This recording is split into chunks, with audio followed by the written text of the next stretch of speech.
Welcome and thanks for tuning in to the Victorian Aboriginal News Van Talks podcast. I'm your host, Charles Parkiner.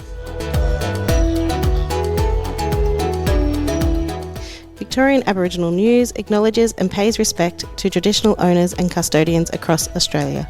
We acknowledge the elders who have gone before, those who currently lead their communities, and those who will follow in years and generations to come.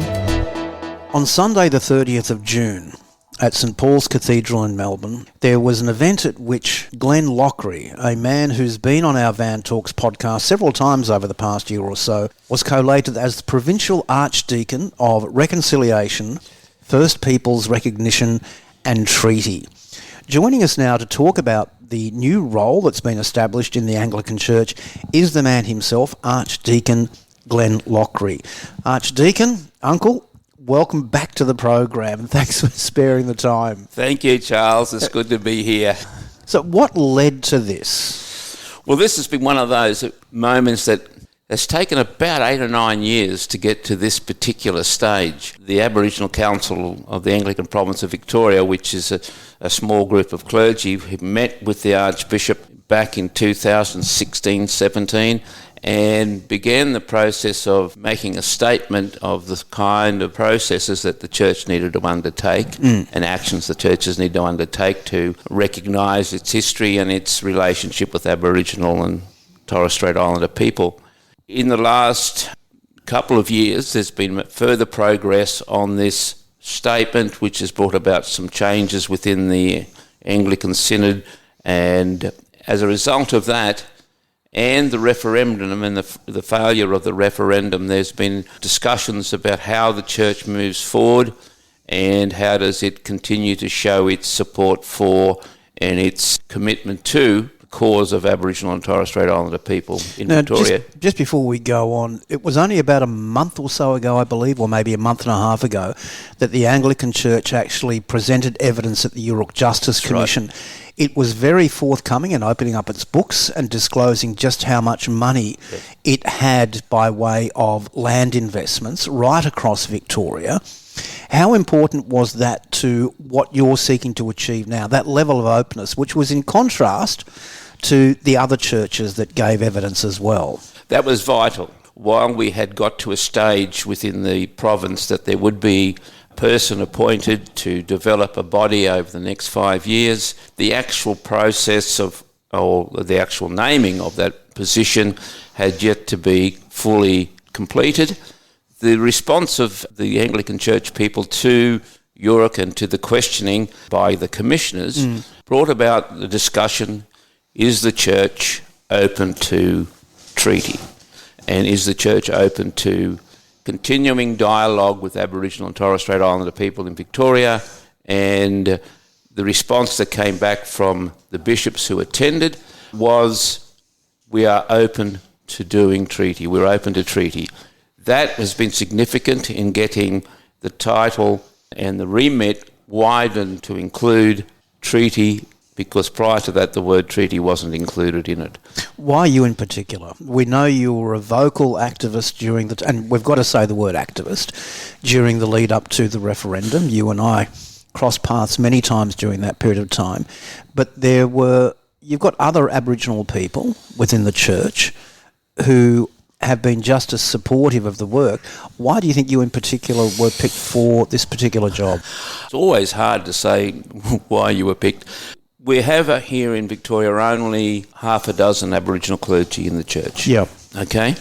Probably because of my position and my activism and the fact that the church allowed me to go and do that activism for the voice. It was seen that I have good relationships with the Aboriginal community in Victoria, ranging from people from the Commission down, that I have good connections in the local community, but also good connections inside the church. So it's an appropriate place for me to build on those relationships and to bring about discussions. We can assume then that the church has recognised that if it's going to make impact in these areas, let's get the person who's got the most number of contacts, who's got the degree of influence throughout the broader community. You've talked about forming the title And once again, that's Archdeacon for Reconciliation, First Peoples Recognition and Treaty. What does that actually encompass? Because that's almost a Pandora's box of responsibilities. Well, in developing this, one of the key things at the beginning of the process was that it's about developing a body over the next 5 years to actually implement those actions. So it won't just be me that will be doing all of those things. Part of that process is, and the middle one is First Peoples Recognition, is First Peoples Recognition within the church. How do we recognise them within the church? How do we help people to come into the church if they wish to? How do we train them? How do we mentor them? And there will be others that are a part of the Aboriginal Council who will take on those roles to support our people inside the church. How do we make complaints processes more feasible for our people? How do we train them and support them over a period of time? So that middle section about recognition is really about those pathways within the church. So that will be done by others, not necessarily by me. When you're talking about council, are you talking about the National Aboriginal and Torres Strait Islander Anglican Council? No, because you're just Victoria, aren't you? This is the Aboriginal Council of the Anglican Province of Victoria. Right, okay. The reason this body has been put up is to find the most effective way of furthering Aboriginal and Torres Strait Islander people inside the church, and builds on, to some degree, the work that NATSIAC, the National Aboriginal Torres Strait Islander Anglican Commission, has done over many years. But because it, as a body, pulls people from right across Australia, it is more of a body that cares for Aboriginal people than it actually does activism, because there are so many different voices in that space. Well, let's look at the key responsibility. And that is, and I'll quote, "It's to support Indigenous leaders and call on Anglican parishes, agencies and schools into concrete practice of reconciliation." Once again, a very broad sweeping statement. You've reflected, as we mentioned before, quite deeply over the past couple of days about the responsibility that you've assumed in taking on this role. When it comes to concrete practice of reconciliation, how does that look in your mind? Well, it begins with a very simple process of dialogue.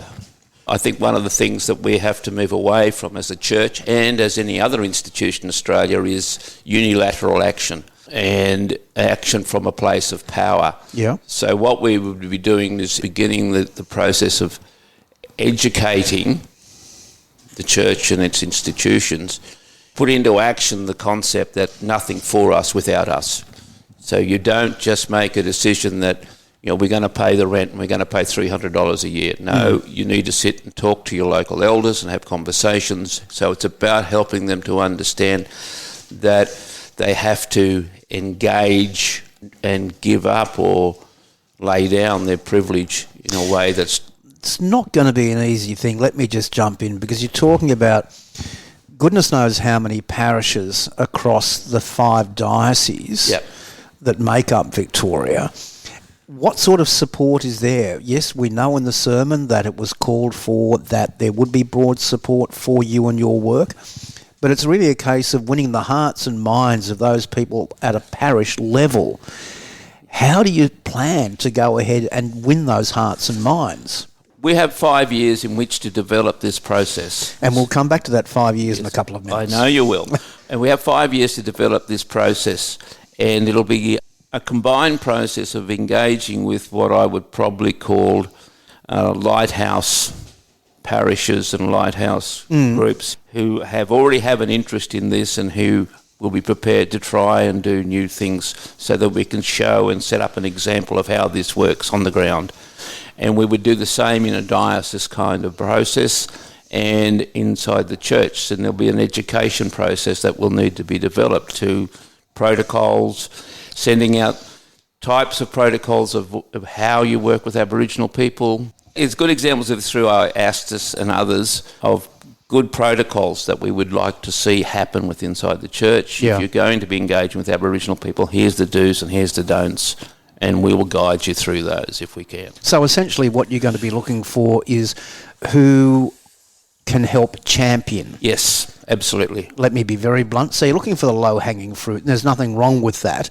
Those people that will prove to be allies or collaborators or accomplices, we know you like that word at times, but will provide that support and, as you mentioned, be the lighthouse or that shining beacon going forward. I do want to get back to the 5 years. Yes. It does seem to me that, and I'll be very blunt with you, Unc, it does seem to me that the Anglican Church is giving itself a 5-year opt-out. That is, in 5 years' time, if it hasn't met what it sees as being the ideal solution, that it can legitimately pull the plug. Tell me I'm being wrong in that.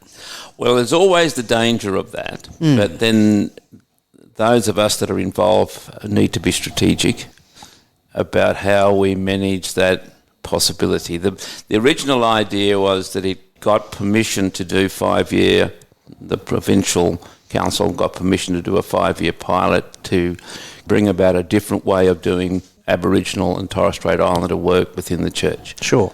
And I then said that one of the other reasons for going for 5 years was that I didn't want to be doing it as a full-time task, because that means that you have to hit too many targets.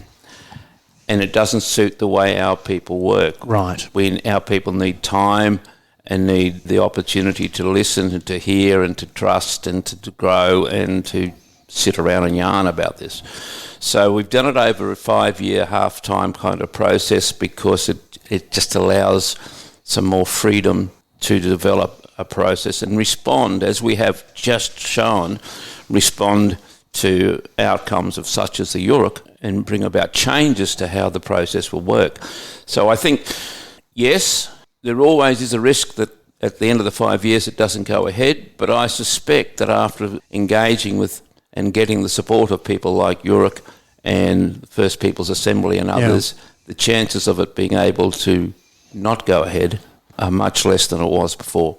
Now, we could go through the 4 core objectives that were set out for you in the media release. But what I'd rather look at is building on that key responsibility, which is, as I mentioned before, the concrete practices of reconciliation.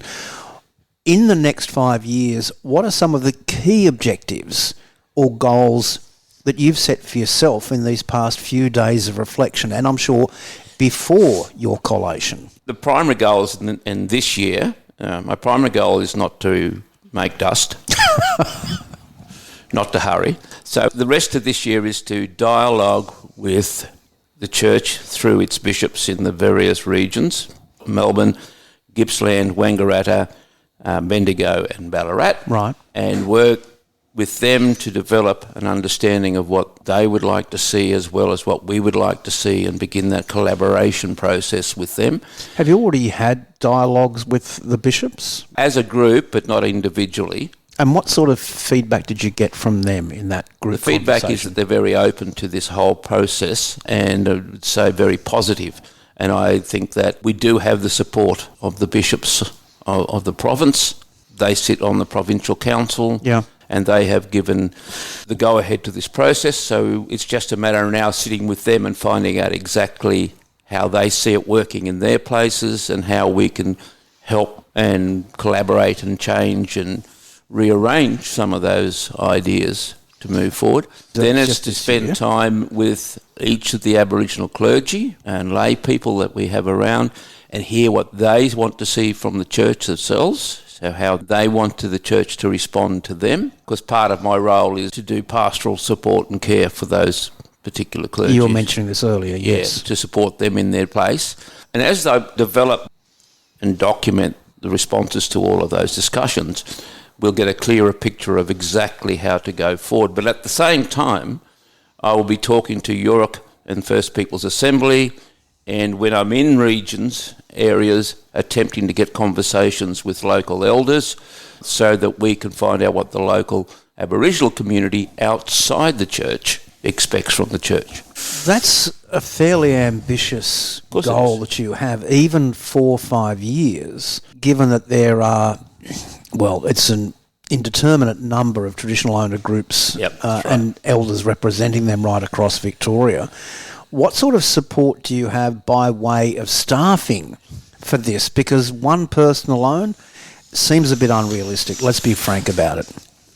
We are working on getting extra staff. There are some support staff through Bendigo Diocese because the Bishop of Bendigo is my connection to the Provincial Council, so Right. there'll be support that comes from there, and we're also looking at putting somebody on part-time to act as an administrator for me and to do my day-to-day appointments and all those kind of stuff. But it's a process as we see the workload, as we see the change. And it's a bit like what's been happening with the Treaty Authority and others. That Of course. They've had to begin, then say, well, actually, we need somebody here. For us, it will depend upon what funding's available, and I intend to sit down and work out that process in the next week or so that we know what funds we have available to do that and how much we're prepared to put into that place. What are the key challenges you see for yourself? The key challenges for me is to be able to remain in dialogue with both the Church and Indigenous people, First Peoples, and to be able to maintain those relationships so that we come to an outcome that is important to both, that brings us together. I know what you're going to say. That's almost an impossible task. But Well, yes, I was going to say that, but I'm also very aware of the fact that you like to stir the pot. And all of a sudden you've been given this remit. really? You have been given this remit. And to imagine for just a moment that you would not seek to stir the pot is somewhat incredulous. So do you see that you may need to be more diplomatic than you have been over the past, let's say, year or so with your work for The Voice in your approach going forward? I'm deeply hurt that you think that I'm not diplomatic as it is now. Look, I think there'll be times when speaking truth to power is going to be necessary regardless of what the role is. I don't think that we can walk away from that. If I look at probably one of my heroes, Bishop Tutu in South Africa, he never walked away from telling the truth. I'll continue to do that, but if you want to refer to it as stirring the pot, I don't know, but it's just telling truth to power. But it is to be as diplomatic as we can in this space, but not to give anybody free get out of jail cards. We have to be truthful, and we have to be diplomatic, and we have to be strategic, and we have to do the things so that we bring people along with us. And I have always seen myself as exactly being able to do that. Let's now get to that third part of your new title, and that is treaty. Now, one would assume that you are not being charged by the Church to negotiate treaty, but what actually does that mean, apart from furthering the connections that you have with the First Peoples Assembly of Victoria and the Treaty Authority? The word treaty for me is about a covenant and a relationship. And what I'm looking at in this process is to be cognizant of the statewide treaty and the regional treaties that are going to be completed by First Peoples Assembly and the state government, and to find how does the Church do treaty and to build a relationship with Aboriginal people that is not built on power, but is built on collaboration, on repentance, on coming together and moving forward. So that means building opportunities for the Church and Aboriginal leaders, particularly through the First Peoples Assembly, to sit and to talk about the things that matter and to agree on the kind of actions that we need to take together. And then as it moves further forward after that, to have dioceses doing that on a regional basis with the Aboriginal communities that are within the treaty process, and then to look at how churches engage so that we again don't act unilaterally in this process. So it'd be fair to say that part of what you're seeking to achieve is to educate, or at least set the parishes and the dioceses along a path to education about treaty, the need for treaty and the process for treaty. Absolutely. That will be one of the first things that we'll be doing, or we'll be attempting to do, and providing them protocols and practices for engaging in this space and allowing them to understand that it's not a fearful process, that it's a powerfully releasing process. It's a process towards wholeness for the whole of the state and then for the Church. And I think it's important to say And it's one of the things that the Treaty Authority and the First Peoples Assembly have been saying. This is not just about good things for Aboriginal and Torres Strait Islander people. This is about good things for everybody. And this is about wins. Should not be winners and losers, but wins in both places. And what we would be looking to see and say to churches and dioceses across Victoria is, this is a good thing for you. This will be a good thing for you. There will be good outcomes for you. Get involved in this. See it as an opportunity to engage with the community and to benefit and to grow in your own ways. Archdeacon Uncle Glenn Loughrey, thanks for your time. Thank you.